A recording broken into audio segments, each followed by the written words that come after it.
everyone. Hi. We're doing this lovely cold open to let you know that it's time to grab your shovels next week. Get them ready, folks. We're going digging because we're doing a collaboration with Buried Motives. So next week, look forward to hearing the Patricia Rohr case from Buried Motives. We're so excited to have worked with Christy and Melissa. It has been so fun working with them on this awesome project. So they're going to come tell us a case next week. And if you like it, you can head over and listen to us tell them all about The Lady in the Barrel, which we've already talked about here. So if you want to hear their take on it, you can head over there. Next week, we're super excited. Enjoy!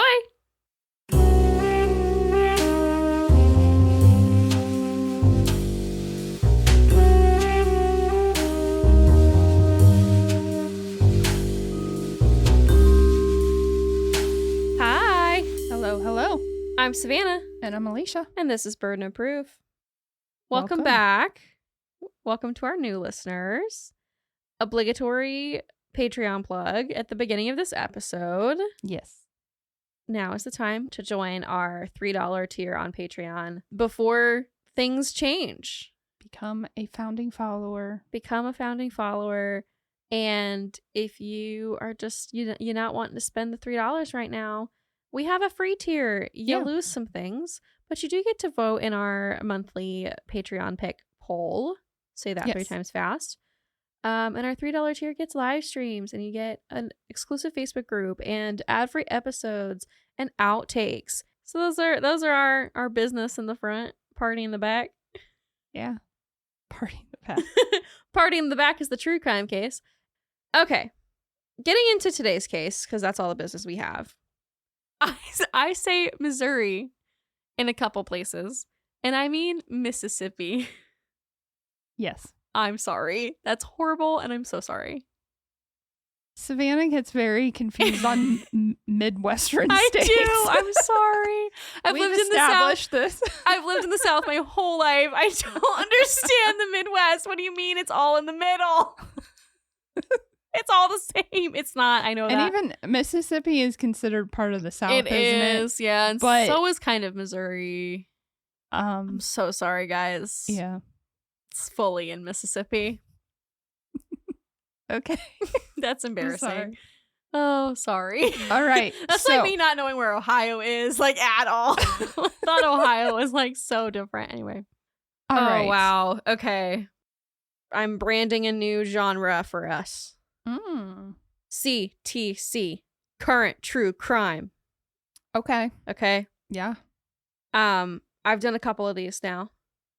But this one has been all over all of my feed for the last, like, I would say, month or so. Okay. Okay. This is the Carly Gregg case. You probably have seen it. You just don't know you've seen it.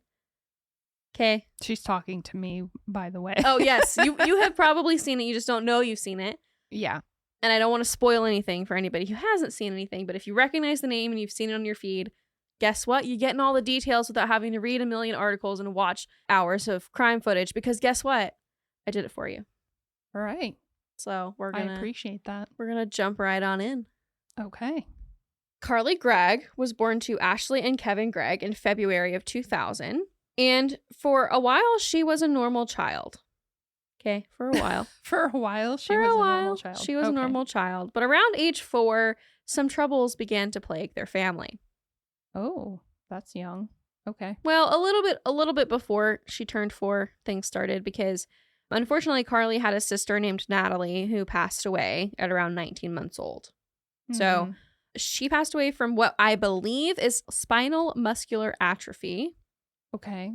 There's not a lot of information. We're using context clues. A very intelligent Redditor in the Carly Gregg subreddit saw in an obituary later that an SMA charity was being mentioned. So that is what we believe happened with Natalie. Gotcha. I don't want to speculate a whole lot. I'm just going to, that's what I think it is. Okay. Okay. And she passed away when Natalie was 19 months old and Carly was around 4. Okay. And around this time, Ashley and Kevin started the process of going through a divorce as well. Oof. Combination of grief and the fact that Kevin struggled with addiction and some additional mental health issues And that ultimately contributed to the breakdown of their marriage. Yeah. So around 2 years later, around 6 or 7, Carly started reporting that she was hearing voices or having intrusive thoughts.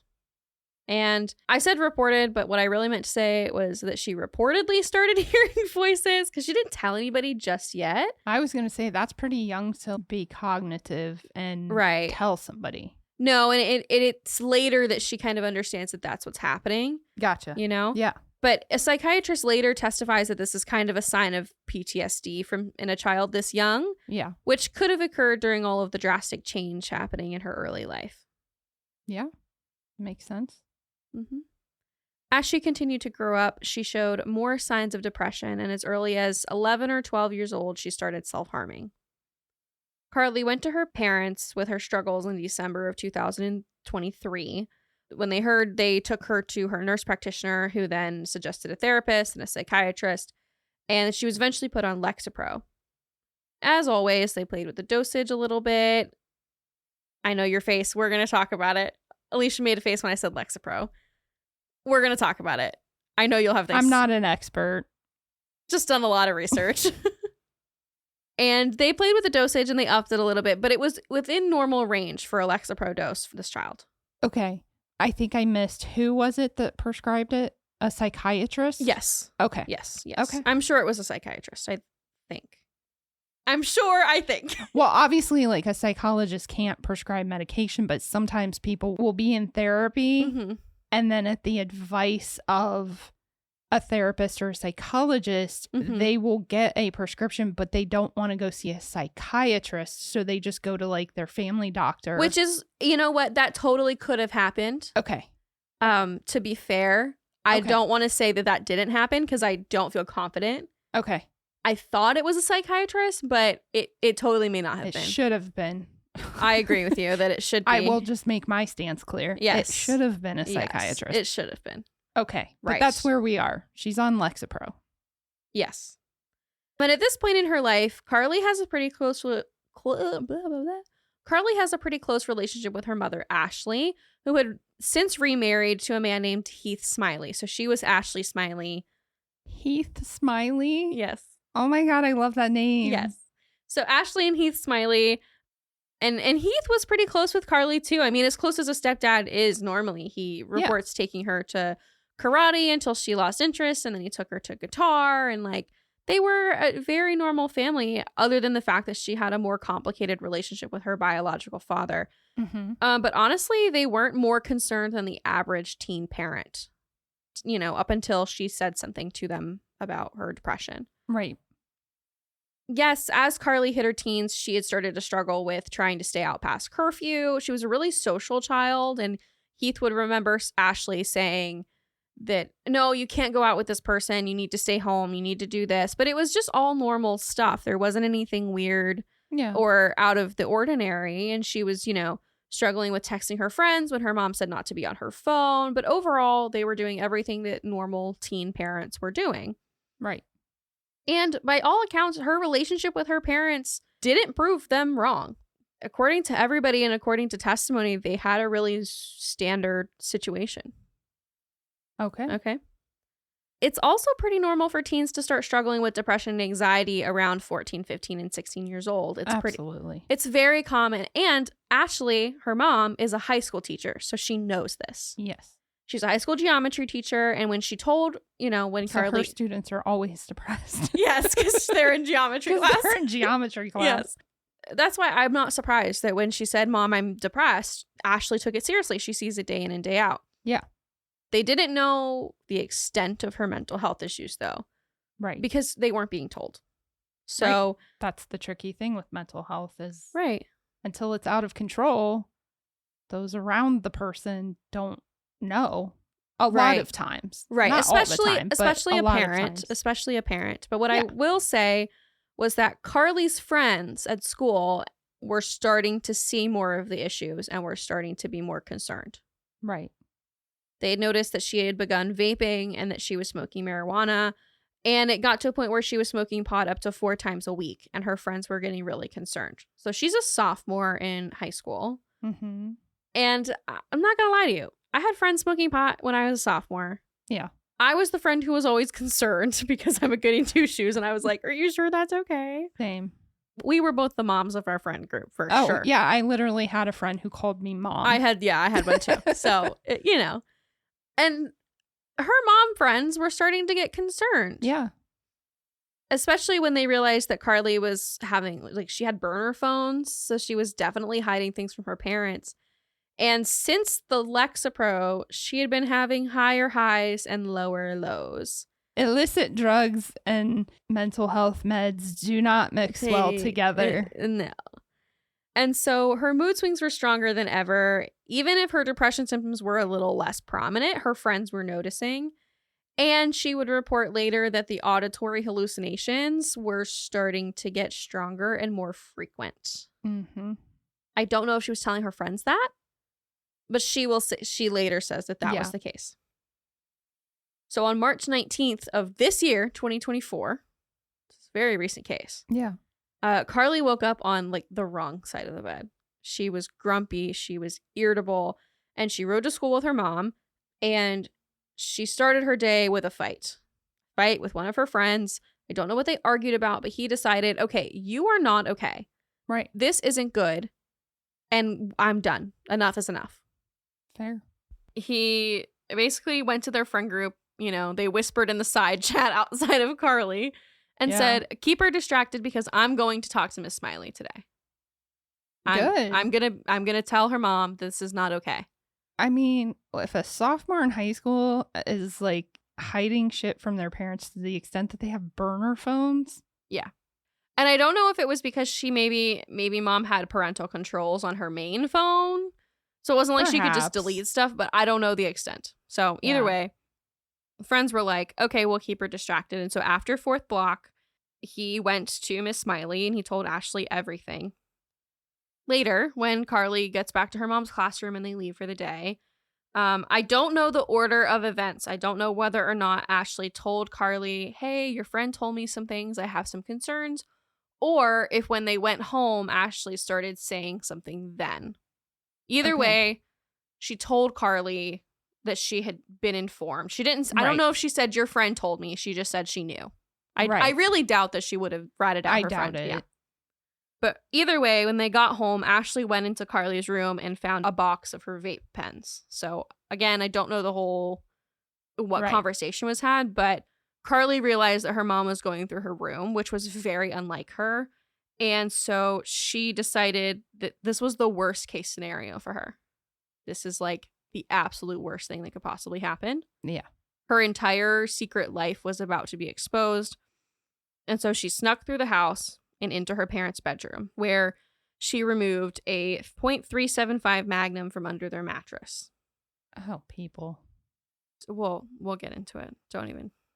We won't, because I don't want to get canceled, but we will talk about the gun situation later. She went back into the bedroom, and when her mother turned around, she shot her point blank in the chest and face 3 times, which killed her instantly. Oh my God. Carly goes back into the kitchen and she texts her stepdad Heath from her mom's phone and asks if he's going to be home soon. He responded, no, not quite yet. I still have some things to finish up. And so Carly had some time. She decided to invite her friend over.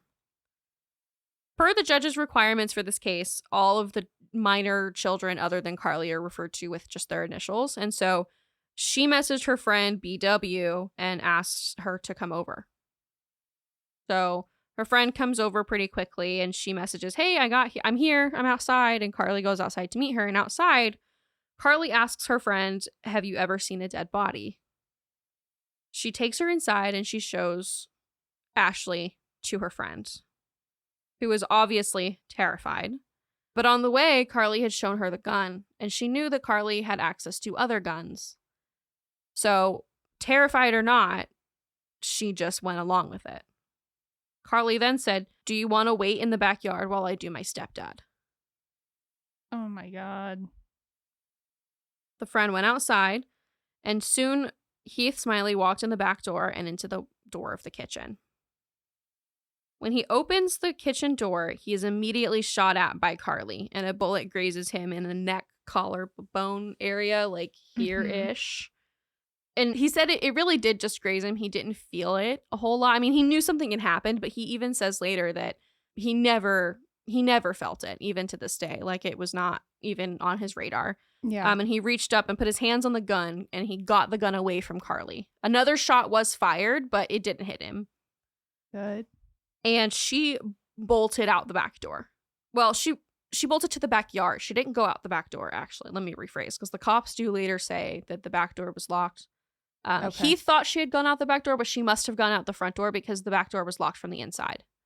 Either way, Okay. she made her way to the backyard, and she told her friend to run, and they both jumped the fence. Gotcha. Now, Heath's brain is going a million miles an hour. And he thought that there must have been an intruder in the home and that Carly was defending herself, and thought that Heath was the intruder when she shot at him.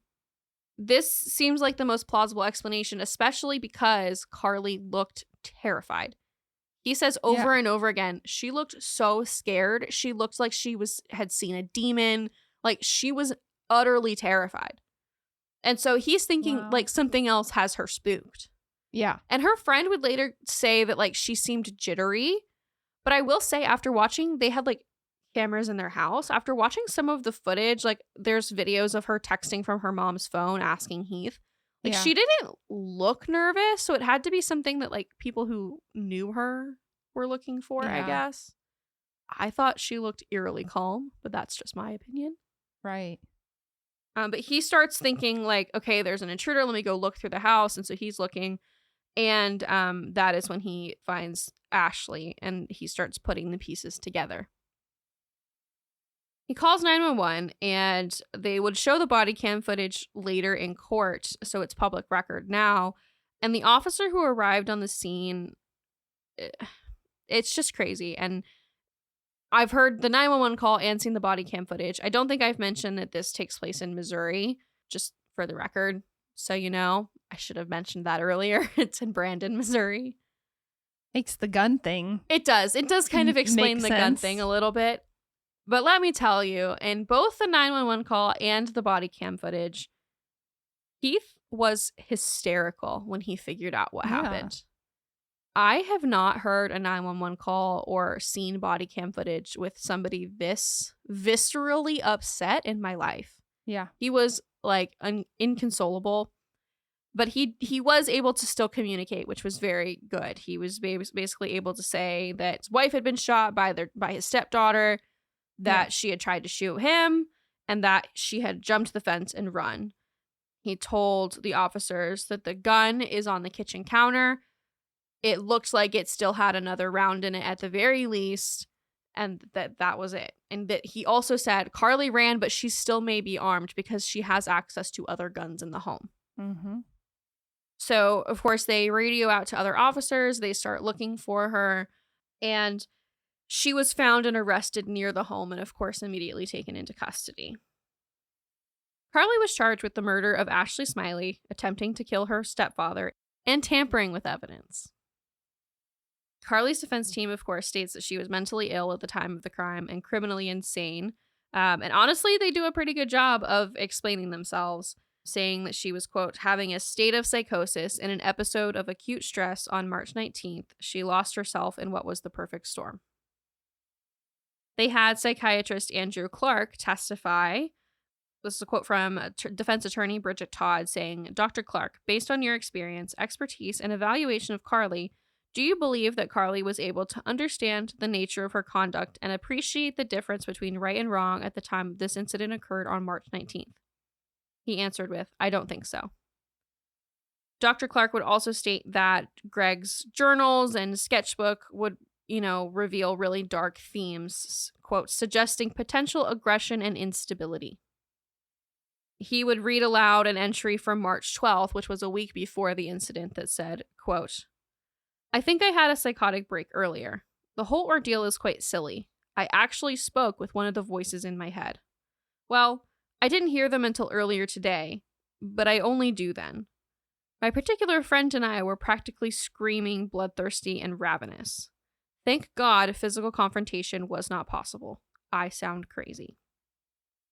After spending time with Carly, Dr. Clark would then go on to diagnose her with several conditions, in his opinion, which included bipolar 2, which was worsened by the Lexapro.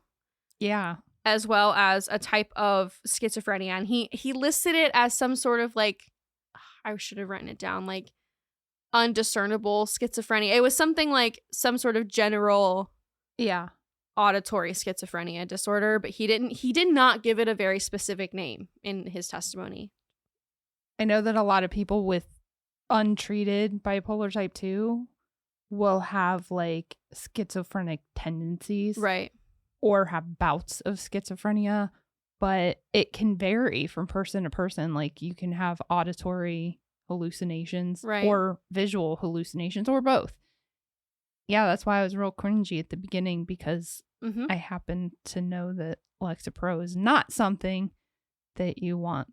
It's at best, it's not going to really help. Right. And he testifies that he was very strong in the opinion that it made it worse. Yes. Certain medications or classifications of medications can actually make it worse when somebody needs to be on an antipsychotic and all you're giving them is an antidepressant. Yeah, it's not good. Right. And I don't know how much was being told. Correct. And that is a tricky thing. So I'm not, don't get me wrong.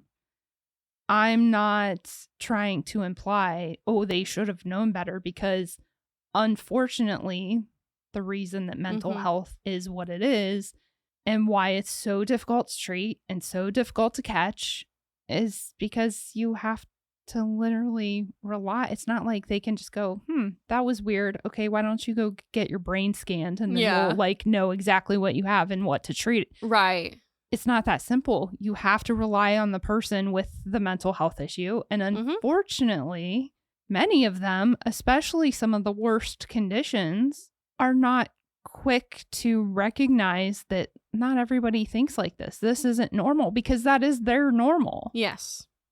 And even if they realize this isn't normal, particularly with bipolar type 1 or 2, it's my understanding a lot of them will fluctuate in and out of treatment because something about bipolar in particular, they start to feel better when they're on meds, and then they're like, oh no, I'm good, and they stop taking their meds, and it's like something that doesn't register that, like, no, that's why you feel better. Right. So it's a very difficult condition to diagnose and treat, from everything I've learned. It is. And on the point of how much was being told, the prosecution obviously they have a psychiatrist testify as well, who had very differing diagnoses. And I this is where things kind of get a little bit messy for me. I don't know whether it was the prosecution psychiatrist or the nurse practitioner or a psychiatrist she was seeing when she was younger, but one of them, basically one of those three options, diagnosed her with major depressive disorder and an adjustment disorder. I believe, my strongly belief, that it is the prosecution psychiatrist. Okay. His name was Dr. Pickett. Regardless of what that was, it was a conflicting diagnosis that was mentioned in the courtroom. And Dr. Pickett said that these voices were not previously documented at doctor's appointments. And so that they're saying, like, well, they're just coming up with this now. This is not a thing that had been said previously. Dr. Clark references where the auditory hallucinations were mentioned at previous appointments. Like, he says, I saw it here. This is where I'm referencing. I give stock to this claim that was happened to this doctor on this day. Yeah. And I also saw her nurse practitioner was on the stand and mentioned it. So I do think it was being told to somebody that she was having these issues and she was still put on Lexapro. So I don't know to the extent. I don't know if she downplayed it. I don't know. But just giving you all the facts. Right. You know. Dr. Clark, honestly, was very confident in his diagnoses on the stand. He was one of the most confident psychiatrists I've seen testify. Yeah. And the other thing I will note is that her biological father seems to have a bipolar diagnosis as well. So it's looking more and more like that's the kind of the case. It's a condition that tends to run in families. Yes. The defense team also points out that she had no prior criminal activity or convictions, and that her relationship with her parents really had nothing to indicate that she had premeditated, planned, or even meant to commit the crime. Right. Honestly, spoiler alert, they've already appealed the verdict, and I could totally see how they come back and try and say she's not eligible for a first-degree judgment because you can't prove premeditation. The only piece of evidence that really indicates premeditation or even planning at all is this piece of testimony we have from a minor friend of Carly's, whose identity has obviously been protected.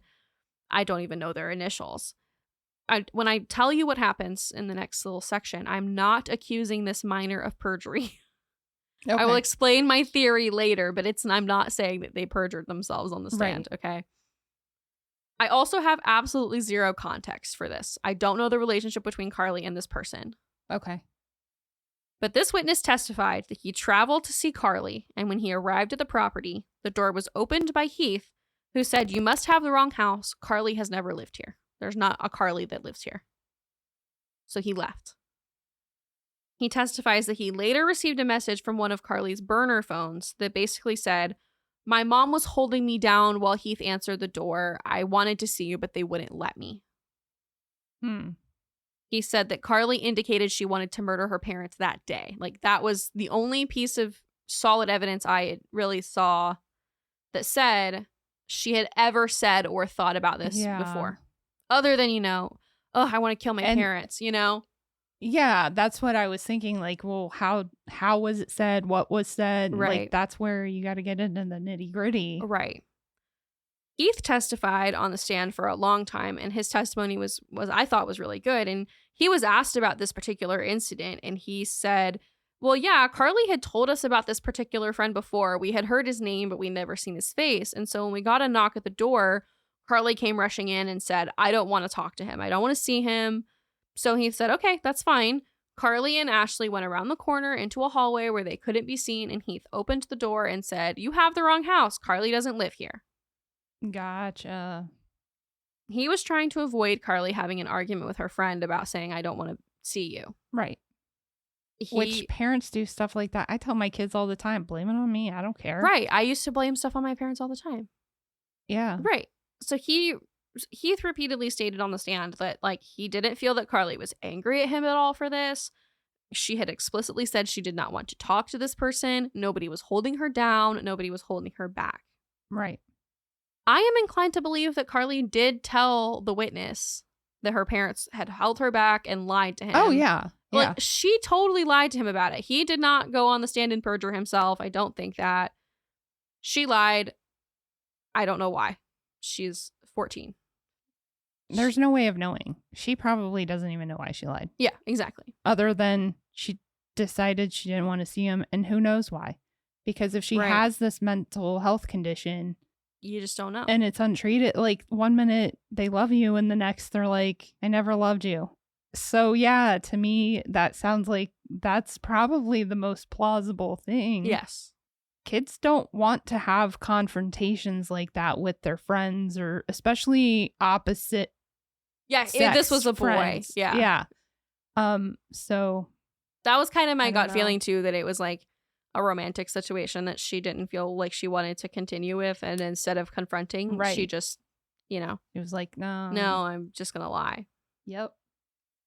There's no indication, evidence, or anything to even point that there was forceful parenting, much less abusive parenting, behind closed doors. Right. Heath also testified that Carly clearly didn't recognize him at the moment. She was not in her right mind. He said that she was so scared and that he didn't even really, he was like, she wasn't there. He looked at her and he saw Carly, but he didn't really see Carly, Yeah, I know exactly, unfortunately. Right. What that's like to look and to watch somebody on video. It's not a thing that you will see. Exactly. It's a thing that you will only see face to face, staring into the eyes of somebody that you know, and especially know very well and love. Right. And be like, you're not there. Like, that's not you. Yeah. I think it's a distinctly human experience that, the soul of somebody else, and you're looking and you're just not seeing that. It's so scary. Yep. And I think it's one of those things that we just can't explain. Yes. The prosecution had some interesting points, but honestly, the one that I thought was the one worth mentioning is that they brought up the fact that Carly had intended to read Crime and Punishment. And it's unclear whether or not she had read it over spring break or just had intentions to read it. Carly was incredibly intelligent. She had scored a 30 on the ACT when she was like 12 or 13 years old. She was very smart. Why is she taking the ACT at 12 and 13? Oh, I took the SAT and the ACT. They do practice testing. Yeah. She had taken it really young. And she had done really well. I mean, a 30 on the ACT is impressive at any age, I think. Yeah, and it is. she was really into science, and just overall a really intelligent kid. And she was reading classic novels. And so she told somebody was on the stand, I don't remember who, that she wanted to read Crime and Punishment. And the prosecution took that and said, well, why don't you tell us what Crime and Punishment is about? So for those of you who don't know what Crime and Punishment is about, it's about the main character killing somebody with a hatchet and then the aftermath of what happens when you kill somebody. So they took that and were like, she's reading these books, she's getting these ideas, this is premeditation. Like, that's kind of, I thought, was a really interesting way to go about it, honestly. And the defense, of course, objected, but it was something that was discussed with a witness, so it was on the stand. It's just exhausting when people blame media of any kind, right, for the acts of. Right. I mean, we're banning books, but we're not like that's so stupid. So dumb. I just obviously someone with mental health issues should be mindful of what they read, what they watch, what they do. Parents should be mindful of what your kids are reading, watching, playing on games when your kid is struggling with mental health issues, because clearly, like, yeah, it affects your mood. We know we do true crime. Like, sometimes we need a break because we find ourselves like, ooh, I'm feeling funky because I'm taking in all of this stuff. Yeah. So, I mean, that's fine. There's a small validity to that influencing your mood, what you do. But, like, there's a difference between it influencing your mood and then straight up, I watched this thing, now I'm going to do it. And right. Which, like, it just, Dungeons and Dragons isn't going to make you kill somebody. It doesn't sit well with me. Yep. And I'm sure that the prosecution had plenty of valid points because she did. She never pled innocent she never said, I didn't kill them. I mean, obviously they would have had plenty. They have a witness. Yeah. That she shot at. I'm sure her prints were on the gun. Right. The gun was in the house. They had lots and lots of points, but I thought that one was an interesting one that they chose to go out of their way. They did their jobs. Everybody functioned at a normal level. Nobody went out and, like, bombed. Nobody went out and bombed. They didn't go out and, like, it wasn't. But as somebody who's around litigators on a regular basis, I've seen better. I'm sorry. Okay. I mean, listen. It's my opinion. So after just 4 days of testimony, and the jury deliberated for only 2 hours, they came back to find guilty of all charges. And I will say, Carly was very emotional in the courtroom, especially during Heath's body cam footage and 911 calls being played. It looked genuine to me. Yeah. But at the same time, she also does things that are sort of narcissistic, and you can see the teenager, you can see the mental health issues come out as well. Mm-hmm. Like, after the guilty verdict is read, she's quoted later outside of the courtroom as saying, like, well, I'll never unify physics now. So. Yeah. Now, family relations since the crime and since her incarceration, which, by the way, she was sentenced to life without the possibility of parole. Wow. At 15, which seems... Considering we just did, like, my last case in Kirsten Costas, was a California crime, and it was a Yeah. minor who was sentenced, and she served like 7 years, if I'm remembering correctly. Yeah, but she was charged as a minor. Yes, right. And I don't That- think that was the case here. It never seems to be anymore. I have to say, like, Yeah. for many years now, whenever teenagers are doing this stuff, I'm trying so hard not to go on a gun tangent. I think that we can safely say, without being canceled, that Carly had easy access to several different firearms. And I'm not saying that that's the reason that she killed, but it did definitely No, it's not the reason. It but definitely did not prohibit anything. In addition to that, I think this is a situation where she could be rehabilitated with the proper medications. right. It's a tragic thing, and she is guilty. She should be punished for it so that Yeah. Ashley has some justice. But even Heath says, and this is right into my next point, he's not scared of Carly. She's a sweet girl. Yeah. And I think he's had contact with her after. Like, Yeah. she needed help. He's seen in the courtroom mouthing at her, like, it's going to be okay. I love you. Even though he's on the stand for the prosecution, Yeah. he's still looking to her. Yep. And he testifies over and over again how much he and Ashley love her. Yep. So don't cancel me, but it did seem a little harsh. Life without the possibility of parole for a 14-year-old, 15-year-old. And you're right. Agree. We see it less and less that they're charged as minors. This case just makes me sad. It is sad. It is sad. And this is part of the issue too. I feel weird giving our opinions and saying that because I like to go on subreddits when I'm researching, just because honestly, things like the obituary, finding out how Ashley passed away, that's not, especially because this case is so heavily. How Ashley passed away? No, I'm sorry, how Natalie passed away. Yeah. Okay. This case is so heavy in the media right now. There's so many articles that say the exact same thing. Yeah. So when you go through something like a Reddit page where you can find different sources that people have already looked through, it can be helpful. And Right. you can find things that people who have spent time looking into it, But you also see like people's direct opinions that are being broadcasted all over the internet, and people who have just these really harsh opinions. Like I saw all these conspiracy theories that she and the dad did it, her and her stepdad planted it together, or that she was sexually abused. And there's no evidence that points to that.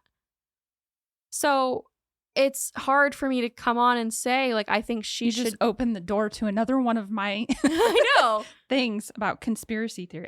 Not everything is a conspiracy theory, people. Right. If it Like- walks like a duck and it talks like a duck, it's Donald Trump. Like, Ugh. it's tough to come on and say, I disagree with a lot of people, but I think that she could be rehabilitated. And I think that it's, her stepdad's opinion that's the truth. It's also her biological dad's opinion, but I didn't want to put a whole lot of stock into that. Not just because, not because of his mental health issues, but because Heath has been quoted as saying that they were having consistent issues with Carly's dad, Kevin, at the time of the crime. Right. Heath has been quoted saying he used to do drugs in front of Carly. He would give Carly alcohol as a very young age. She did have several struggles throughout her childhood that led to these issues. Right. So Heath has said Carly was a wonderful child. Her biological dad, I did think this was nice, came out and said that he was horribly upset by all aspects of the crime, saying he loved Ashley and he would always love Ashley. They were married for a decade. He's like, of course I love her. Yeah. He didn't mean it like, I'm still in love with her. He just meant like, Well, of course I cared for her. We had a child. We had 2 children together. Right. We, were married for 10 years. I don't want to give too much personal away. I mean, of other people's personal business, of like people that I know that divorced and then one of them died and the other one had it's a weird grieving process to go through. But like, I even had that. I was married for years when I found out somebody that I dated died unexpectedly. And I was like really shaken by it. And I hadn't talked to the person in forever. But I was shaken by it because you're like, oh my God, I think that when you love somebody, it takes a part of you, and that's always going to kind of be there. Yeah. And again, like I said, I think that Carly has had contact with both Heath and her biological father since the crime. I'm not sure to what extent, but right. I don't get the feeling that Heath's like, she's a monster. Like, that's not ever been something he said. He's been very kind. But he's also never tried to get her off the hook. Right. He's holding her accountable.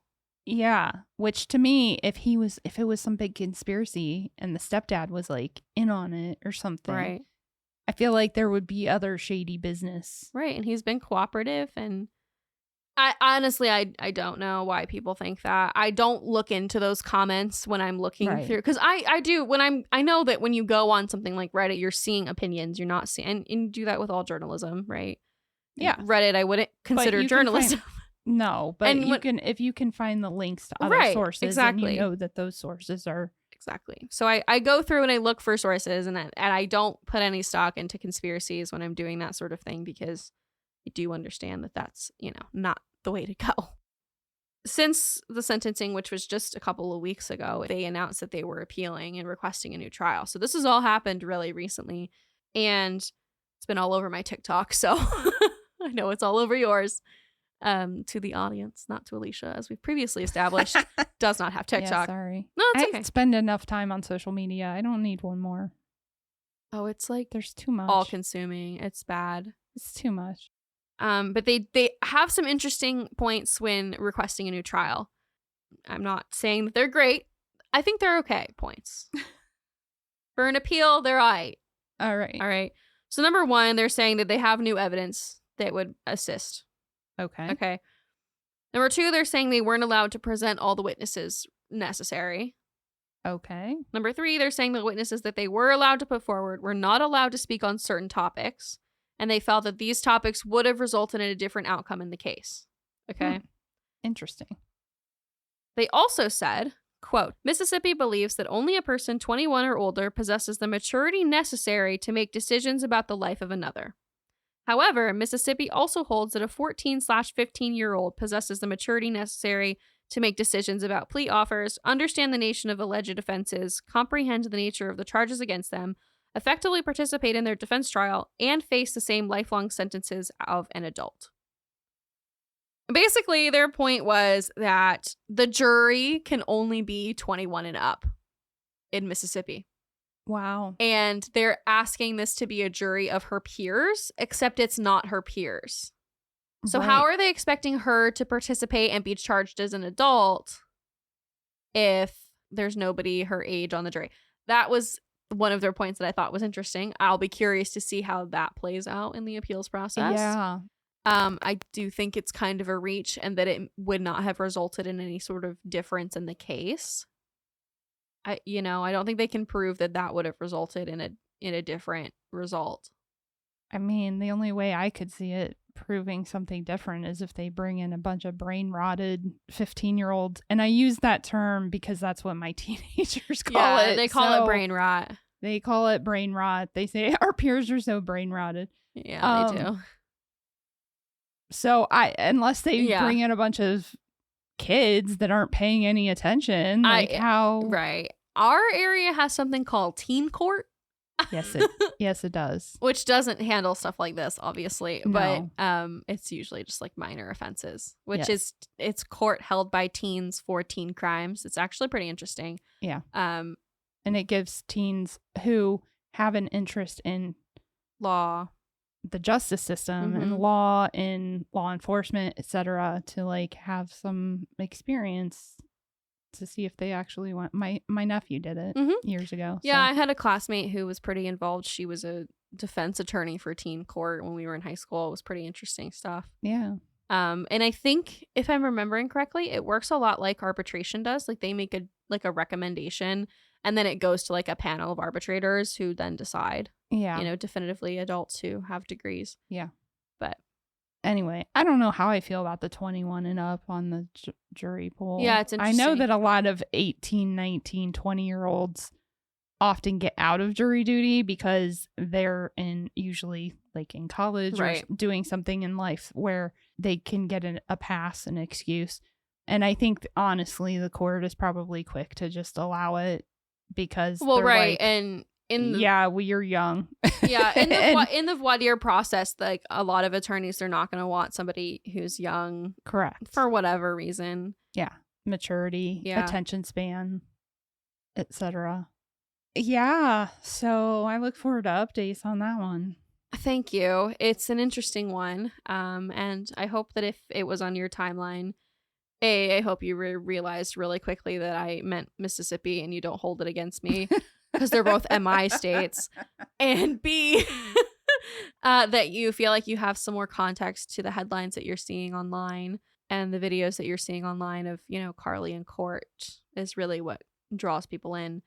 And if you've listened all the way to the end of this episode and you want to be entered in for Sunday shoutouts on our Instagram and Facebook stories, please leave us an Apple emoji for Ashley.